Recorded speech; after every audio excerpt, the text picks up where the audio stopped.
એક મહત્વપૂર્ણ સમાચાર અમારા સંવાદદાતા નીતિન પરમાર પાસેથી મળતી માહિતી મુજબ જૂનાગઢ જિલ્લાના માંગરોળ નજીક સીલ ગામ સ્થિત જેઆઈડીસીના એક ગોડાઉનમાંથી ફરી એલસીબી દ્વારા ઇંગ્લિશ દારૂનો મોટા પાયે જથ્થો ઝડપી પાડ્યો।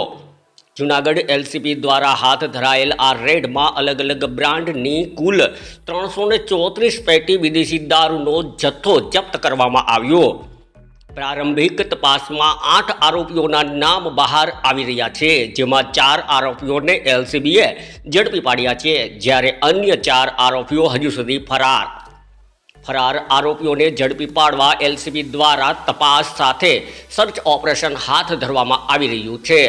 હાલ એલસીબી દ્વારા ઝીણવટભરી તપાસનો ધમધમાટ ચાલુ રાખી આગળ કંઈક કડી બહાર આવશે તેના ઉપર બધાની બાજ નજર છે। ઉલ્લેખનીય છે કે છેલ્લા માત્ર 2 દિવસમાં જ જૂનાગઢ એલસીબીએ 2 અલગ અલગ સ્થળેથી રેડ કરી વિદેશી દારૂનો વિશાળ જથ્થો જપ્ત કર્યો છે, જ્યારે બીજી તરફ સ્થાનિક પોલીસ કુંભકર્ણની નિદ્રામાં ઊંઘતી હોવાનું પણ જણાઈ રહ્યું છે। જૂનાગઢ એલસીબીની સતત ચાલતી કામગીરીથી દારૂની હેરાફેરી કરતા સોદાગરોમાં ફફડાટ સાથે ભૂગર્ભમાં ઉતરી ગયા હોવાની પણ ચર્ચાએ જોર પકડ્યું છે। Bureau report Nitin Parmar, Junagadh Mangrol.